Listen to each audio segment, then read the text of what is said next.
I feel like the last couple of years you've like purposely picked this fight with the red states. I mean, the DeSantis. Yeah, but I don't want to live in the Civil War country. I agree with that. You know what? Well, but you seem like you purposely want to set up this dichotomy between, oh, this is a blue state and that's a red state. Yeah. You got folks out there trying to bring us back to a pre-1960s world. America in reverse, rolling back voting rights, LGBTQ rights, women's rights, not just access to abortion, but contraception. I mean, it's a profound and consequential moment. And you could sit by and say, well, I really want to get along, as these guys are rolling back the clock. Bill Maher threw down the gauntlet during his fiery chat with Gavin Newsom on Real Time with Bill Maher, and honestly, I didn't see it coming. Sure, Maher's been taking some pretty unfiltered shots at the woke crowd lately, but I didn't expect him to go after Newsom like he did. Maher expertly boxed Gavin into a corner, forcing him to wiggle his way out, and let me tell you, it was a full-on battle. So, what went down, and who came out on top in this verbal showdown? Stick around, because it's about to get interesting.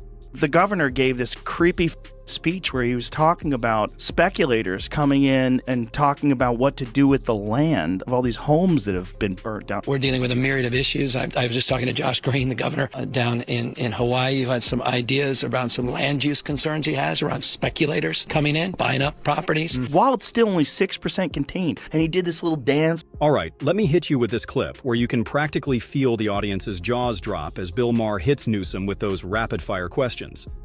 And Newsom? Well, let's just say his dodging game was in full swing. You could tell the man was scrambling. You'd be good at the job. Not this year, we know. No, I know. But he said, I don't think he could win. I don't think he could win. He's too progressive coming from this state and what he's done in this state to win in any southern state, any red state. I disagreed, but no, this is a progressive African-American-owned station, and I'm sure they like you, but he doesn't think you can win. What do you say to that if you could win look at the swing states, there's only 8 of them. Right. Gavin Newsom tries to defend himself here, but honestly, it doesn't work out in his favor. He just embarrasses himself. Well, I mean, California is an interesting case study, isn't it? It's the size of 21 state populations combined. Yeah. 2/3 of the state is very deeply red. We don't need to be lectured on rural politics or border issues. I mean, in so many ways, these are familiar issues, and the issues of the heartland of the United States are very much a part and parcel of the work we're doing in this state. But look, I understand this notion that you're from the coast, you don't understand those things. You can't talk the language, you're not able to communicate, and you're not able to actually encourage and find that common ground. No, it's stuff like there's a new law in this. I think we have way too many regulations and laws, as we've talked about. And this one, I think, says if you're a department store with over 500 employees, you have to have a gender-neutral toy department. Yeah.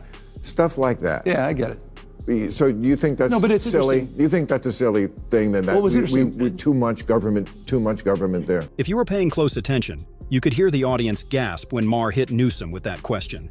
They weren't expecting him to call out that ridiculous state legislation.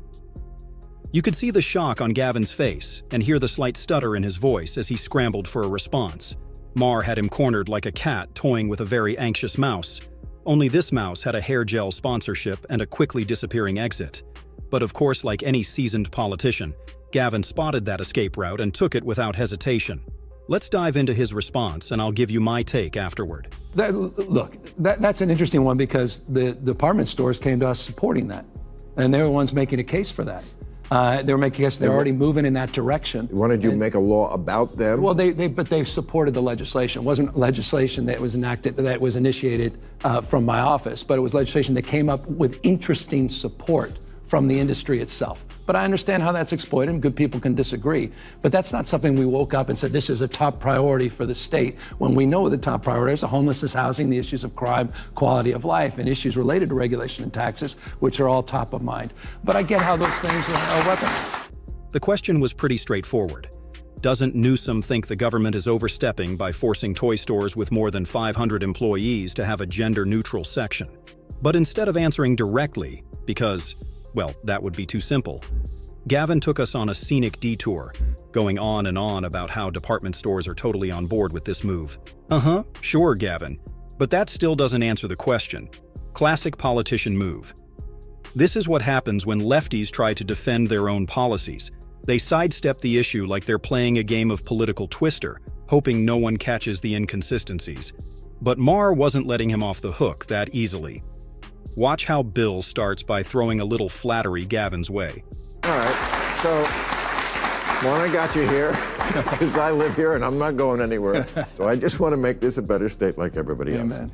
And good job this year making it rain. You're welcome. That was my legislative priority. Bill tosses in a bit of praise that ironically makes Gavin squirm in his chair like he knows something's coming.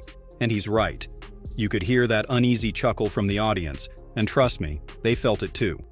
They could practically smell that their golden boy was about to walk straight into a rhetorical buzzsaw.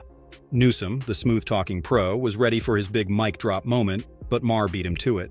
And when that moment hit, it wasn't just a mic drop, it was a full-on wrecking ball. Gavin flailed, the audience cringed, and Maher just sat back, watching the whole thing unfold like he was at a front row seat to a car crash. And we still don't have enough water in the Colorado River and all this stuff. Yeah. And then whenever I read, 80% of the water goes to agriculture.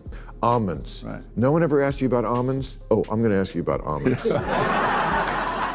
grow a boatload of almonds I'm well here. aware.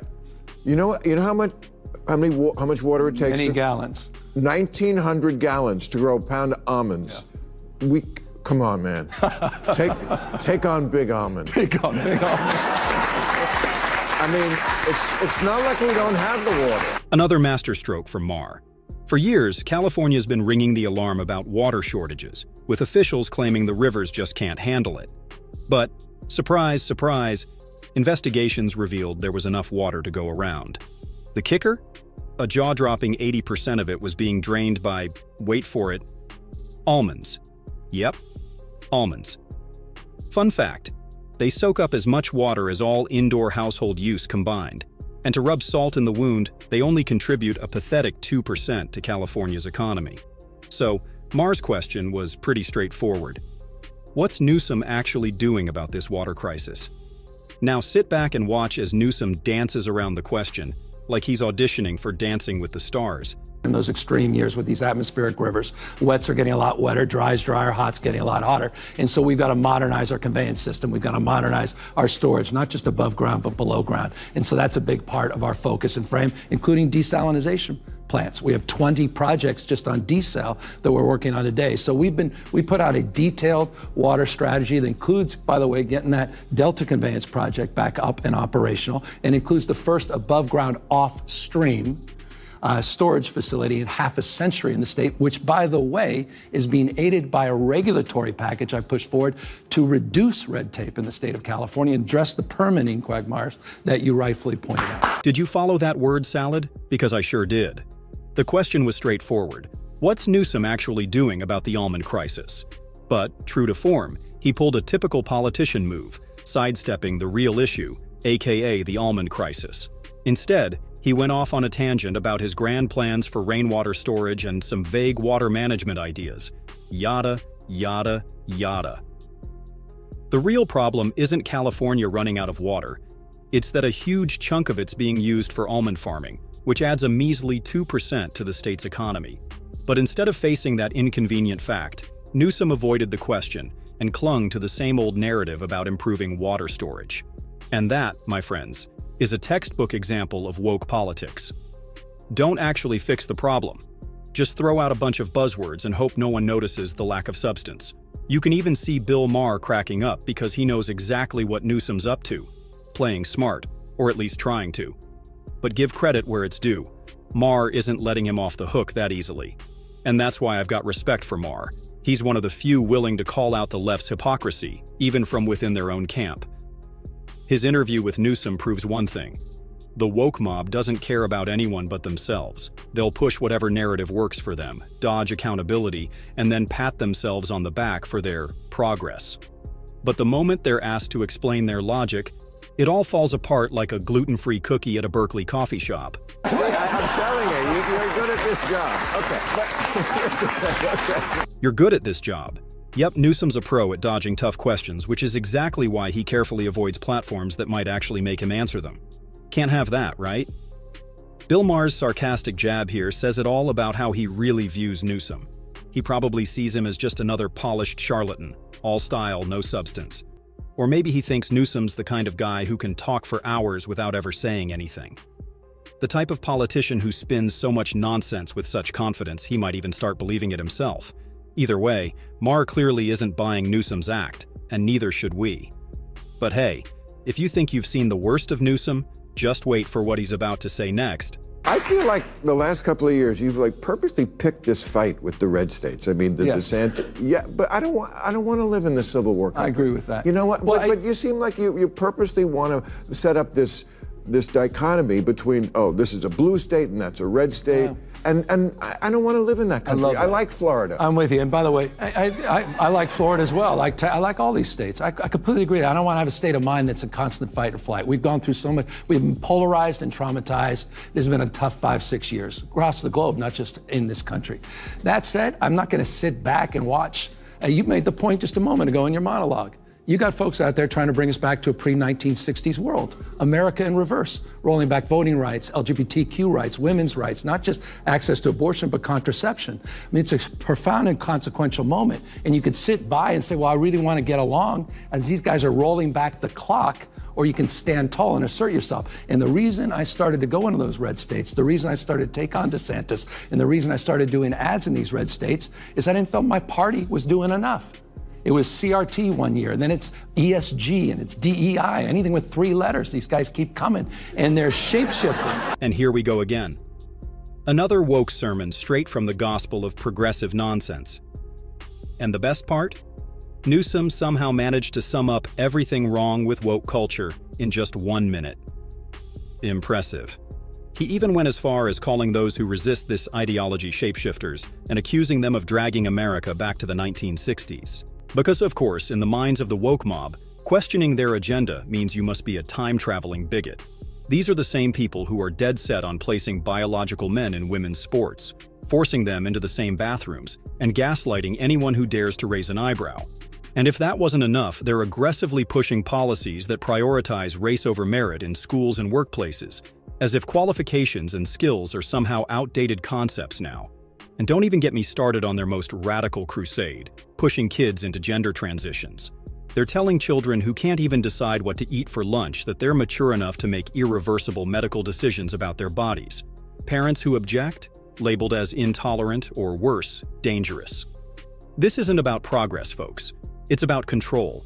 And Newsom, just like the rest of the woke elite, is leading the charge. And I'm not surprised, honestly. I mean, this is the same guy who had the audacity to claim that speculators were swooping in while the wildfires tearing through California were only 6% contained. Joe Rogan couldn't even hide his shock when he heard that news. The governor gave this creepy speech where he was talking about speculators coming in and talking about what to do with the land of all these homes that have been burnt down. We're dealing with a myriad of issues. I was just talking to Josh Green, the governor down in Hawaii, who had some ideas around some land use concerns he has around speculators coming in, buying up properties. While it's still only 6% contained. And he did this little dance like, I've been talking with the governor of Hawaii about what to do. We've got some ideas. A speculator, we're going to have some meetings. And the like. So we're already working with our legal teams to move those things forward. And we'll be presenting those in a matter of days, not just weeks. It's so creepy. So when I tell you that these woke lefties are selfish and only look out for themselves, you best believe it. They preach compassion, equity, and justice, but the second there's money to be made, all that virtue signaling goes out the window. While everyday Californians were desperately trying to save their homes from going up in flames, literally, what was Newsom focused on? Not relief efforts, not policy changes. Nope, he was too busy figuring out how to line his pockets. This is the same guy who locked down businesses while secretly dining at fancy restaurants. The same guy who lectures about climate change while jetting around in private planes. And yet, the woke mob still props him up as some kind of progressive savior. Why? Because they don't actually care about results. They care about maintaining their own power and control. It's the same story with every woke politician. They sell you a utopia while making sure they stay on top, untouched by the consequences of their own disastrous policies. Newsom and his ilk don't suffer from the chaos they create. You do. And as long as they keep cashing in, they'll never stop. At the end of the day, the woke left's hypocrisy knows no bounds. They preach equality while pushing division, claim to protect women while erasing them, and scream about democracy while silencing dissent. Newsom is just another polished fraud, dodging accountability while cashing in on chaos. And the worst part? The woke mob eats it up, because for them, it's never about truth, it's about control. And with that, we wrap up today's video. If you enjoyed the heat we brought, don't forget to hit that like button and subscribe for more of the same fire. Thanks for tuning in, and we'll catch you in the next one.